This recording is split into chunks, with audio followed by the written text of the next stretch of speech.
Good afternoon, everyone. My name is Adil Ashraf, and I have done my BTech from NIT Srinagar in Chemical Engineering Department. सो बेटा आज हम discuss करेंगे lecture number 2 electrostatics का।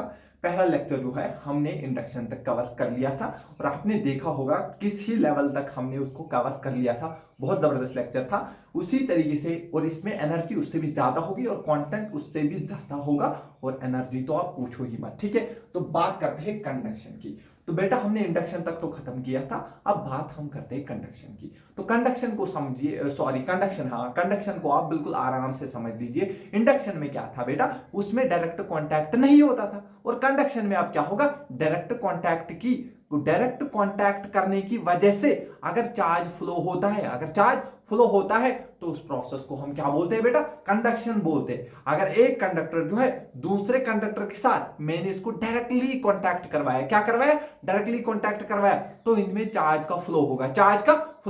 Sir charge का flow कब तक होगा, तब तक होगा जब तक है जान वो नहीं, तब तक फ्लो होगा जब तक होगा इन दोनों का पोटेंशियल सेम। जब तक इन दोनों का पोटेंशियल सेम हो गया बस चार्ज फ्लो नहीं होगा। जब तक पोटेंशियल सेम नहीं है, किसी का कम किसी का ज्यादा, चार्ज फ्लो होता रहेगा, चार्ज फ्लो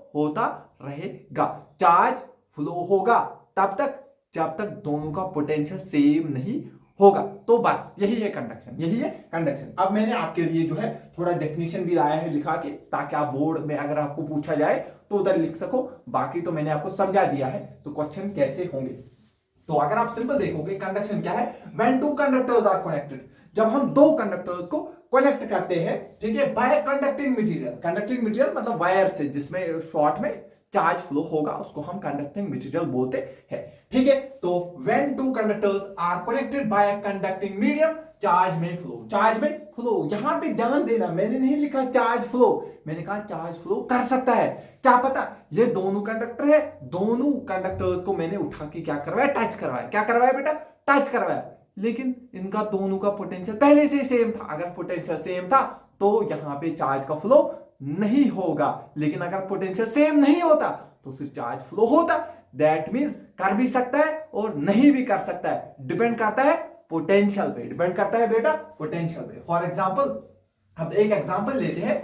यहां पे मेरे पास एक कंडक्टर है और यहां पे दूसरा कंडक्टर है। देखो ये कंडीशन तभी चलती है जब ये दोनों आइडेंटिकल हो गए। अब जब आइडेंटिकल नहीं हो गए तब क्या होगा सर, वो हम देखेंगे तकरीबन 10 या 11वें लेक्चर में, तब जब हम कंडक्टर्स को डिटेल में पढ़ेंगे, समझ आया। लेकिन अभी अगर मैं वो अभी यहां पे समझाना चाहूंगा तो लेक्चर का फ्लो उधर इधर हो जाएगा, फिर वही अब हाल आपका भी होगा जो बाकी कोचिंग सेंटर्स में होता है। इसीलिए ताकि आप मेरी सीक्वेंस को फॉलो करिए, आप देखोगे सबसे ज्यादा फायदा आपको होगा और आपको बहुत स्मूथली समझ आएगा, क्योंकि अभी धीरे धीरे बच्चे की लेवल को उठाना पड़ता है, वो ख्याल रखना पड़ता है। ठीक है, तो आप बस भरोसा रखिए। देखिए ये एक कंडक्टर है और ये दूसरा कंडक्टर है, ये आइडेंटिकल है, मतलब एक जैसे, जितना साइज इसका उतना साइज इसका, जिस मटेरियल का ये उसी मटेरियल का वो भी है। इसका पहले चार्ज था 10 कूलम, इसका पहले चार्ज था 8 कूलम। ये कब था, जब ये यहां पे स्विच ऑफ था, इसका मतलब होता है स्विच ऑफ। अब मैंने क्या किया, तार को जोड़ दिया, यानी कि स्विच को क्या किया बेटा, ऑन किया। अब मैंने क्या किया, अब मैंने यहां पे स्विच को ऑन कर दिया है। अगर मैंने स्विच को ऑन किया, देखो अब ये कंडक्टिंग मीडियम है, ये जो यहां पे तार है यही यहां पर क्या है हमारा, कंडक्टिंग मीडियम। अब ये कांटेक्ट होने के बाद ये दो जो है कंडक्टर अब आपस में क्या आ गए, बोलो ये आपस में कांटेक्ट में आ गए, यही बोलोगे ना, हाँ मैंने सुन लिया। आपने क्या बोला सर, ये आपस में दोनों क्या हो गए, अब ये डायरेक्टली कांटेक्ट में आ गए, तो चार्ज फ्लो होगा। सर कैसे चार्ज फ्लो होगा, अब सिंपल देखिए, क्योंकि अगर ये आइडेंटिकल है तो दोनों के चार्ज जो है वो ऐड हो जाएंगे। दोनों के चार्ज, इसका 10 कूलम और इसका चार्ज कितना है 8 कूलम, दोनों के चार्जेस को अगर हम ऐड करेंगे तो ओवरऑल चार्ज आएगा 18। तो आधा चार्ज इसका, आधा चार्ज इसके ऊपर, तो अब इनका जो है पोटेंशियल क्या हो जाएगा, सेम हो जाएगा। और अब यहां से इसके बाद जो है चार्ज फ्लो नहीं हो जाएगा। इसके ऊपर भी आ जाएगा 9 कूलम का चार्ज, इसके ऊपर भी 9 कूलम का चार्ज आ गया। अब फर्दर चार्ज यहां पे जो है फ्लो नहीं होगा।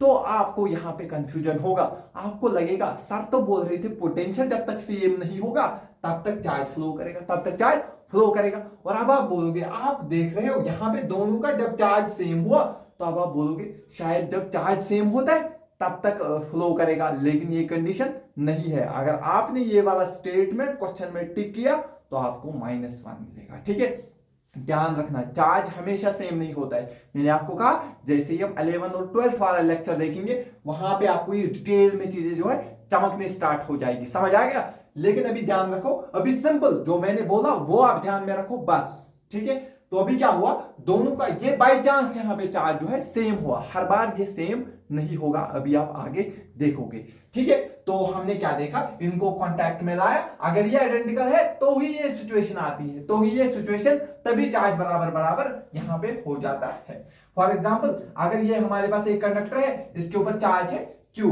और ये बॉडी जो है न्यूट्रल बॉडी है, तो मैंने इनको क्या किया, कांटेक्ट में लाया। क्या किया बेटा, कांटेक्ट में लाया। जैसे ही कांटेक्ट में लाया, इससे जो है चार्ज फ्लो हो जाएगा, टोटल इसके ऊपर चार्ज Q, इसके ऊपर चार्ज 0, टोटल चार्ज हो गया Q, तो इसके हो जाएंगे 2 हिस्से। क्या हो जाएंगे बेटा, 2 हिस्से। एक हिस्सा इसके ऊपर चला जाएगा Q/2 और एक हिस्सा इसके ऊपर चला जाएगा Q/2। क्या आपको समझ आ गया? बिल्कुल आराम से मैं समझाता हूं। कंडक्टर क्या होता है, जब दो कंडक्टर आपस में डायरेक्टली कांटेक्ट करते हैं सॉरी, जब दो कंडक्टर आपस में डायरेक्टली कांटेक्ट करते हैं तो क्या होता है, चार्ज फ्लो होता है। चार्ज फ्लो होता है और चार्ज तब तक फ्लो होता है जब तक कि उनके बीच का पोटेंशियल सेम ना हो, बस। ठीक है, तो अब कुछ इंपॉर्टेंट पॉइंट जो है वो मैंने आपके लिए यहां पे लिखे। पहला पॉइंट आप देखिए, कंडक्टर जो है हमने पढ़ा था, जो इंडक्शन है वो कंडक्टर में भी होती है और इंसुलेटर में भी होती है। लेकिन अब यहां पे सवाल है, जो हमारे पास कंडक्शन होता है वो सिर्फ कंडक्टर में होता है। याद रखना, कंडक्शन सिर्फ कंडक्टर में होता है। आपको सारी चीजें याद हो जाएंगी अगर आप मेरे साथ रिपीट करोगे ये चीजें, क्योंकि इसलिए मैं बार बार बोलता हूं, क्योंकि आप मेरे साथ यहाँ पे ऑफलाइन में नहीं हो। ऑफलाइन क्लास में क्या होता है, हम बच्चे को बुलवाते हैं बार बार तो उसको याद हो जाता है। अब आप ऑनलाइन में हो तो आप कोशिश करो, मैं अगर बोल रहा हूं तो आप उसको रिपीट करो, आप उसको रिपीट करो, तभी आपको जो है मैक्सिमम टाइम तक जो है वो चीजें आपको रिटेन रहेगी माइंड में। ठीक है, हाँ क्या बोला, भूल तो नहीं गए आप? हाँ, कंडक्शन सिर्फ कंडक्टर में, इंडक्शन इंसुलेटर में भी होती है और कंडक्टर में भी होती है। बहुत बढ़िया, ये पॉइंट आपको बहुत क्लियर चमक गया है। ठीक है, अब दूसरा पॉइंट चमकाने की कोशिश करेंगे, चार्ज लगातार फ्लो नहीं करेगा। अभी मैंने बोला चार्ज कब तक फ्लो करेगा, सर आपने बोला एक कंडक्टर ये है, आप अपना हाथ उठाओ, एक कंडक्टर ये है, दूसरा कंडक्टर ये है, मैंने अगर इनको कांटेक्ट में लाया, अगर पहले से इनका पोटेंशियल सेम था तो चार्ज फ्लो नहीं करेगा। इसलिए मैंने कहा चार्ज लगातार फ्लो नहीं करेगा। कब तक फ्लो करेगा, चार्ज फ्लो करेगा तब तक, अगर इनका पोटेंशियल अलग अलग होगा चार्ज तब तक फ्लो करेगा जब तक कि पोटेंशियल सेम ना हो।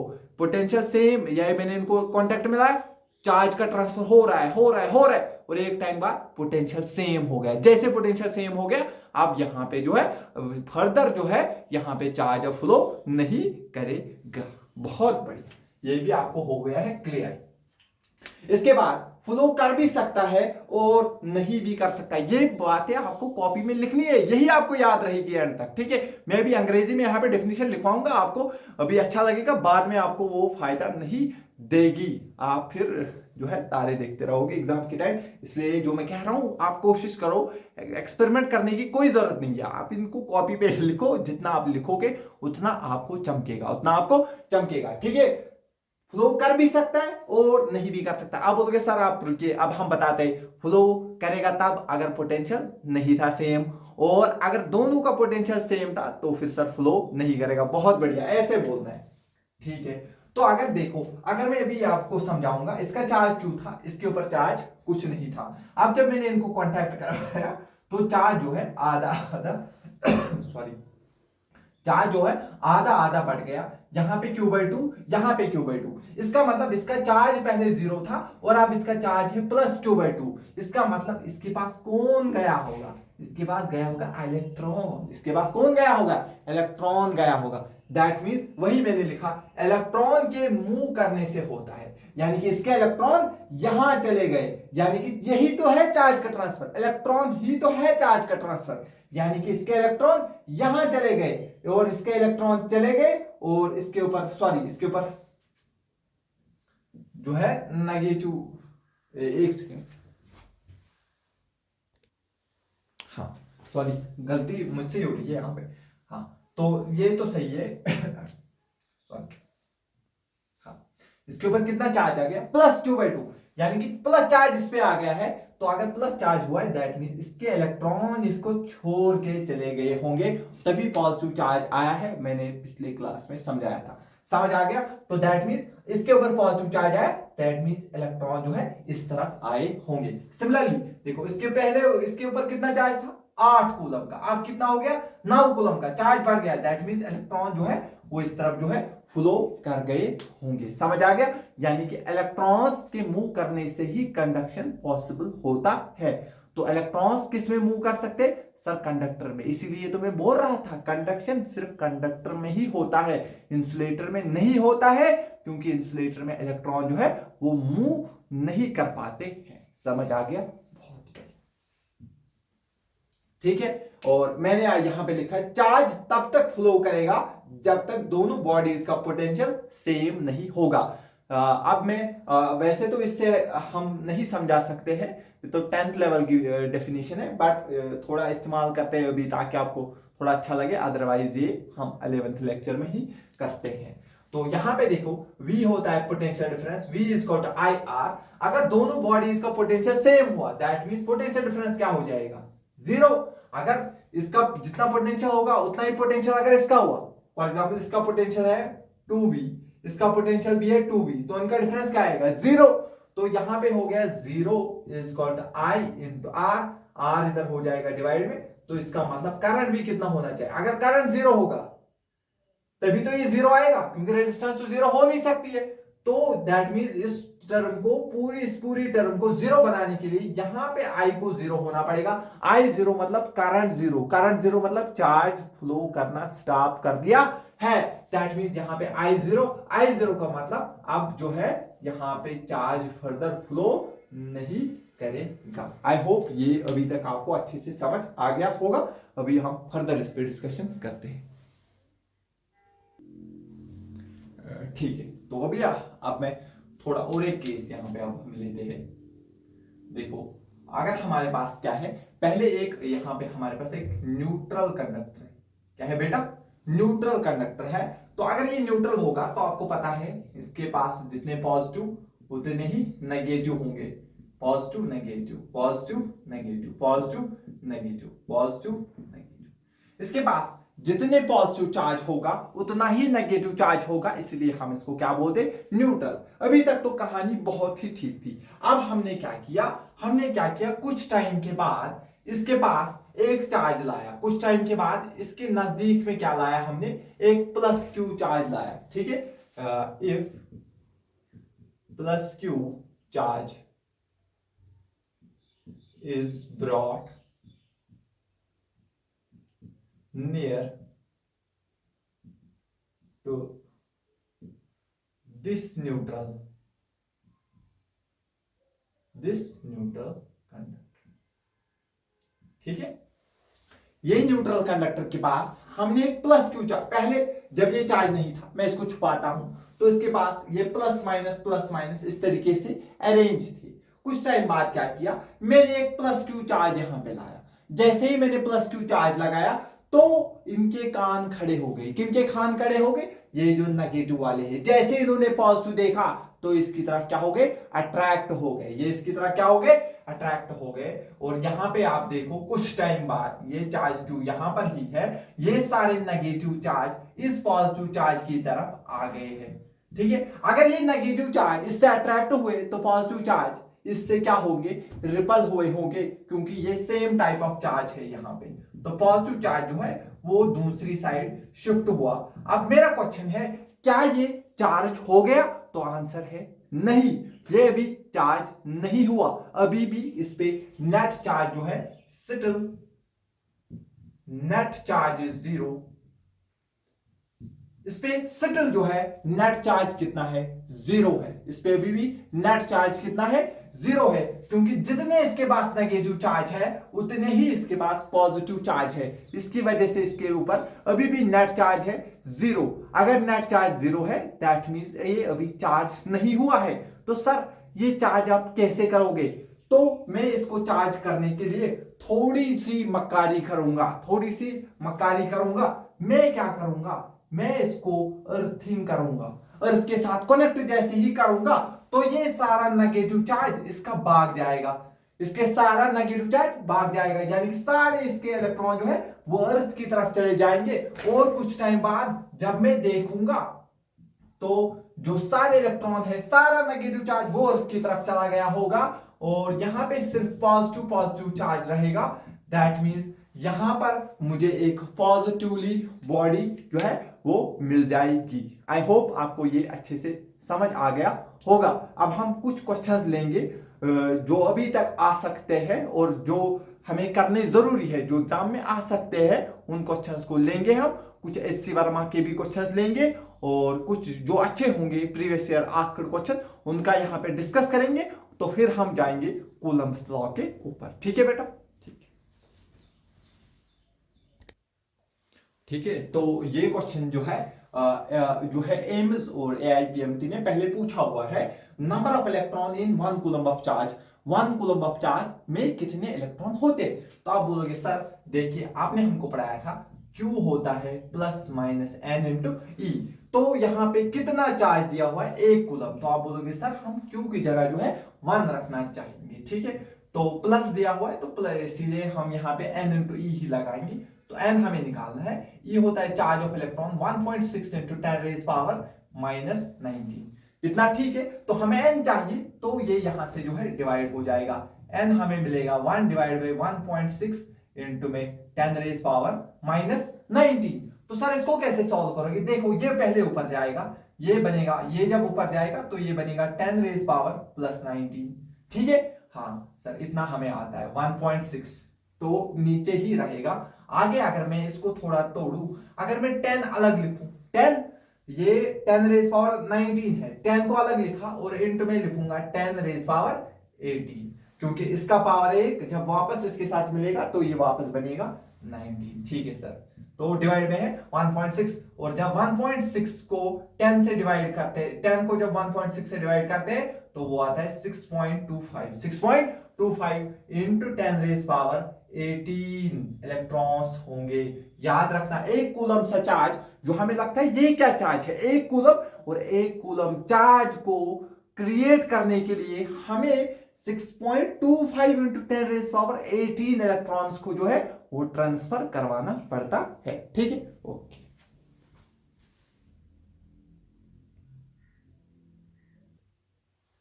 हाँ ठीक है, तो ये भी बहुत अच्छा क्वेश्चन है। कह रहा है if 10 raise power 15 electrons are removed, 10 raise power 15 electron जो है हमने रिमूव किए हैं फ्रॉम अ न्यूट्रल कंडक्टर। एक न्यूट्रल कंडक्टर से 10 रेज पावर 15 इलेक्ट्रॉन को हमने क्या किया है, रिमूव किया है। ठीक है, तो पहला क्वेश्चन है फाइंड चार्ज ऑन स्फीयर। तो फिर उस स्फीयर के ऊपर जो है कितना चार्ज आ गया होगा।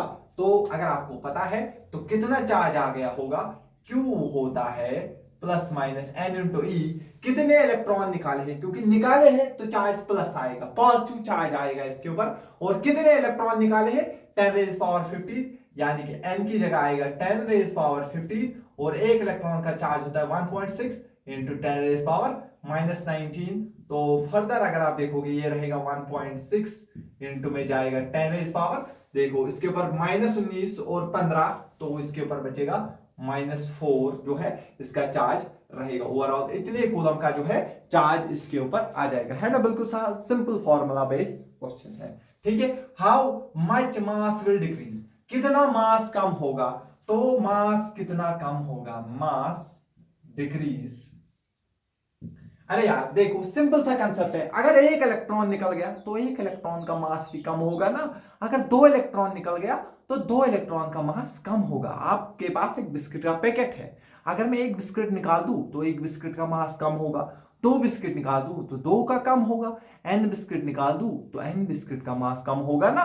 तो कितना मास कम होगा, कि आपने कितने इलेक्ट्रॉन निकाले, आपने कितने इलेक्ट्रॉन, n क्या है, आपने कितने इलेक्ट्रॉन निकाले और आप मुझे बताइए एक इलेक्ट्रॉन का कितना मास है, तो मैं आपको बता सकता हूं कितना मास डिक्रीज हुआ है। अगर मुझे बोलना होगा कितना मास इंक्रीज हुआ, आप मुझे बताइए कितने इलेक्ट्रॉन है, कितने इलेक्ट्रॉन आ गए हैं, कितने इलेक्ट्रॉन आ गए हैं और एक इलेक्ट्रॉन का कितना मास है। ठीक है, तो कितने इलेक्ट्रॉन निकल गए हैं, 10 रेज पावर 15 इलेक्ट्रॉन, और एक इलेक्ट्रॉन का मास गिवन होता है 9.1 इंटू 10 रेज पावर -31 kg।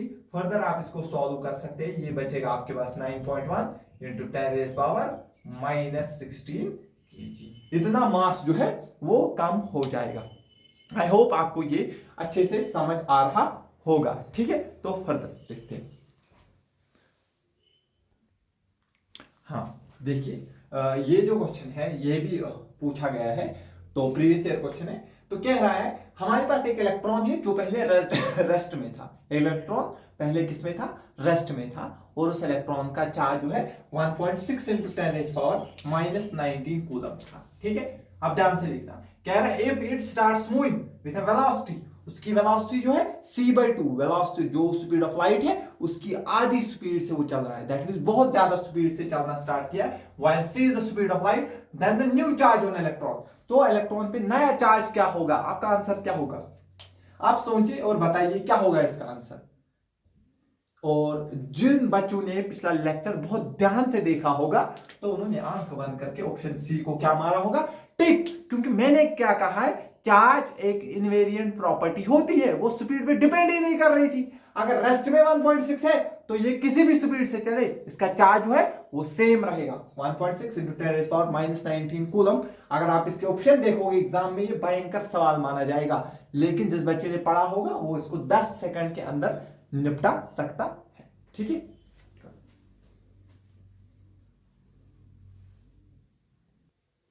ठीक, चलिए तो डिस्कस करते हैं और एक क्वेश्चन। यहां पे क्या कह रहा है, one quantum of charge, one quantum यानी कि चार्ज का packet should be at least, सबसे इंपॉर्टेंट पॉइंट, एट लीस्ट कम से कम, should be at least equal to the charge in coulomb, should be equal to the charge in coulomb, कम से कम कितना होना चाहिए। तो मैंने आपको कहा था कम से कम यानी कि सबसे छोटा पार्टिकल जो है चार्ज का वो होता है चार्ज ऑफ इलेक्ट्रॉन, और वो होता है 1.6 इंटू 10 रेज़ पावर -19 कूलम। तो ऑप्शन आएगा हमारे पास बी। ठीक है, समझ आ गया।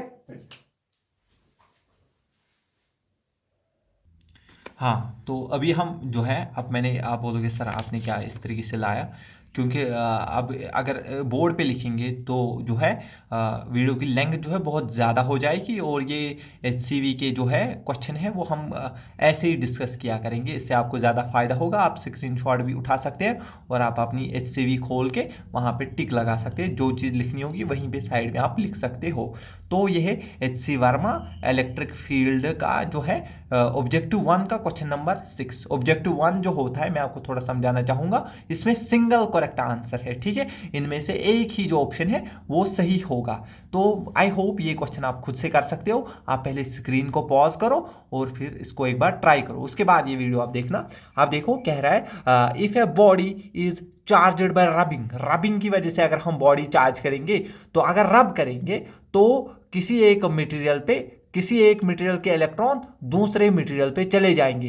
दैट मीन्स एक मटेरियल का क्या होगा, मास कम होगा और दूसरे का मास जो है बढ़ जाएगा। जिसको इलेक्ट्रॉन छोड़ के चले जाएंगे उसका मास जो है डिक्रीज होगा, और जिस पे चले जाएंगे उसका मास क्या होगा बेटा, इंक्रीज होगा। रिमेन्स प्रिसाइजली कांस्टेंट, तो ये ऑप्शन बिल्कुल गलत है। इंक्रीज स्लाइटली, हमेशा इंक्रीज नहीं होगा। अगर यहां पे लिखा होता मे इंक्रीज स्लाइटली तो ये सही था, हमेशा तो नहीं होगा। दैट मीन्स ये ऑप्शन इसलिए गलत माना जाएगा।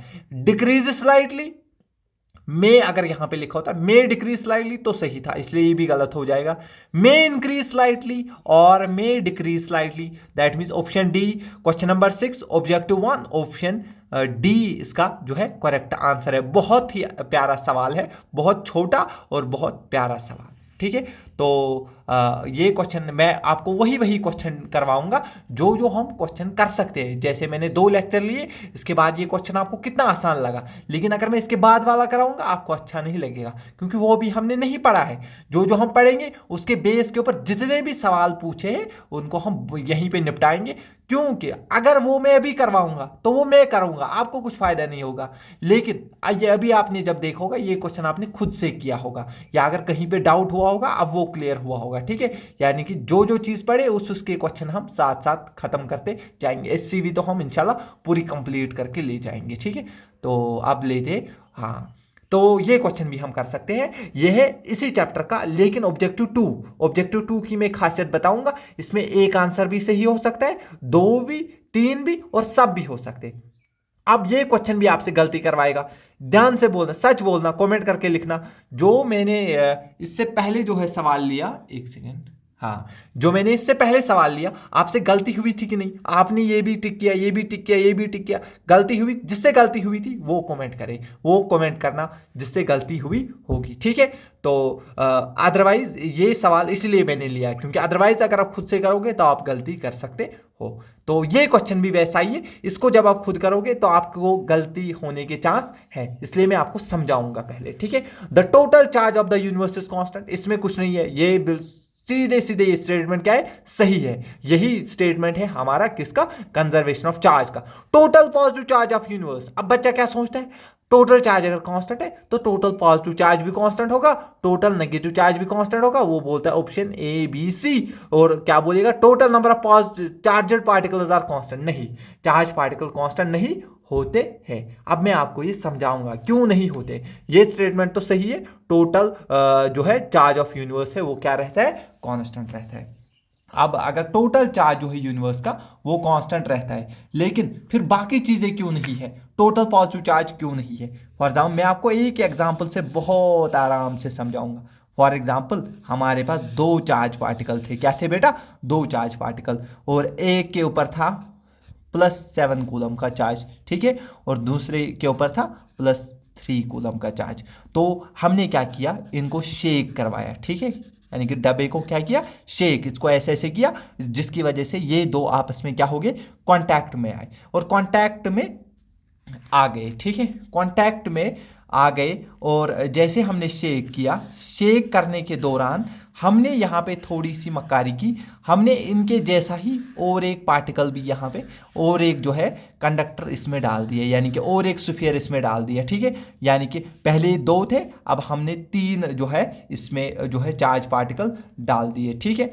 तो अब आप देखो, अब या अगर नहीं भी डालते हैं तो उसको हम अलग से देखेंगे, फिलहाल ये 2 ही चार्ज पार्टिकल है। अब हमने क्या देखा, इसके ऊपर आ गया +4 कूलम का चार्ज, तो फिर इसके ऊपर कितना चार्ज आएगा, तो देखो टोटल चार्ज तो कांस्टेंट रहेगा, इसके ऊपर 7 है और 3, 7 - 3, तो टोटल चार्ज है 4। तो अगर इसके ऊपर चार्ज आ गया तो इसके ऊपर क्या आएगा, 0। तो अगर आप देखोगे पहले पॉजिटिव चार्ज कितना था, टोटल पॉजिटिव चार्ज 7, बाद में कितना है टोटल पॉजिटिव चार्ज 4, क्या सेम रहा, नहीं, इसीलिए ये स्टेटमेंट क्या है, गलत। टोटल पॉजिटिव चार्ज जो है वो यूनिवर्स का कांस्टेंट नहीं होता है। सिमिलरली पहले कितना नेगेटिव चार्ज था, 3, अब कितना है 0, दैट मीन्स नेगेटिव चार्ज भी कांस्टेंट नहीं रहा। लेकिन पहले कितना चार्ज था, 4, बाद में भी चार्ज कितना रहा, 4, दैट मीन्स टोटल जो है टोटल चार्ज जो है यूनिवर्स का वो क्या रहता है, कांस्टेंट रहता है। दैट मीन्स ऑप्शन जो है इसका सिर्फ ए आएगा, बाकी ऑप्शन इसके सारे गलत है। इसलिए बहुत अच्छा सवाल है जिसका सिर्फ ऑप्शन ए जो है वो करेक्ट आंसर माना जाएगा, ठीक है। तो ये हमने अभी तक किया। इसके बाद जो है डायमेंशन वगैरह के भी क्वेश्चन है, तो मैं ट्राई करूंगा उसको भी करवाने की। ये एक्सरसाइज का है, question number 1, find the dimensions of epsilon not. हमें किसके डायमेंशन निकालने, एप्सिलॉन नॉट। देखो इसको कैसे करते हैं। तो अभी जब हम पढ़ेंगे नेक्स्ट लेक्चर में हम पढ़ेंगे कूलम्ब्स लॉ। क्या पढ़ेंगे बेटा, कूलम्ब्स लॉ। तो जो हम वहां पे पढ़ते हैं, जो फोर्स होता है बराबर 2 चार्ज पार्टिकल के बीच में, वो होता है Q1 Q2 divide by R² तो इसके को ही हम क्या लिख सकते हैं, इसके के बदले हम लिख सकते हैं 1/4 pi epsilon not Q1 Q2 divide by R²। Q1 Q2 तो अभी ऐसे ही रहेगा, तो अब देखो यहाँ पर अब हमें ये रिलेशन मिल गई, फोर्स बराबर 1/4 pi Q1 Q2 divide by R square. और हमें इस एप्सिलॉन नॉट के क्या चाहिए, डायमेंशन। ठीक है, तो इसको इस साइड भेज दो, एप्सिलॉन नॉट को इधर भेजा, ये फोर्स फिर नीचे उतरेगा और यहाँ पे हमें बचेगा 4 पाई F ऊपर बचेगा Q1 Q2 divide by R square. देखो यहाँ पे 4 पाई क्या है, कांस्टेंट है, और आपने 11th में पढ़ा होगा, तो अगर नहीं भी पढ़ा है तो याद रखिए कांस्टेंट के डायमेंशंस नहीं होते हैं। ठीक है, तो यहाँ पे आएगा हमारे पास Q जो है चार्ज, और चार्ज का डायमेंशन मैंने आपको बताया था क्या होता है, A × T। ठीक है, तो ये तो 2 बार है Q × Q, तो इसके भी A × T, इसलिए 2 बार है, तो ये बनेगा A² T² divide by force. क्या होता है हमारे पास, फोर्स का डायमेंशनल फॉर्मूला हमेशा याद होता है ml² T - 1, ml² T - 1। और r के डायमेंशंस क्या होते हैं, l²। r के डायमेंशन होता है, r एक लेंथ होती है, तो इसके लेंथ वाले ही डायमेंशन होते हैं। तो अगर आप देखोगे ऊपर हमें मिल गया है A²। ठीक है, ये एरिया नहीं है, याद रखना। ठीक है, एम्पियर है, A²। और यहाँ पे तो है पहले ही T - 2, तो ये T भी ऊपर जाएगा, तो इसका बनेगा ये ऊपर जाके प्लस बनेगा, तो T⁻3। और m ऊपर जाएगा तो ये बनेगा m1।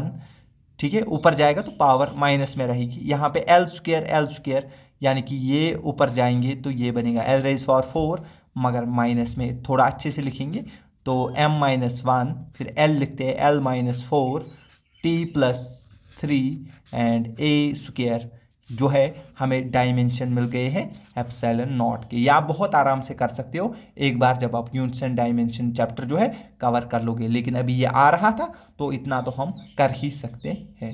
Thank you. तो अगले लेक्चर में हम लेंगे सीधे ही कूलम्ब्स लॉ से जो है शुरुआत करेंगे। ये थोड़ा जो है थ्योरेटिकल पार्ट जो है हमारा ख़त्म हो गया, अब हम जो है कूलम्ब्स लॉ से जो है स्टार्ट करेंगे नेक्स्ट लेक्चर में। ठीक है, thank you very much for this.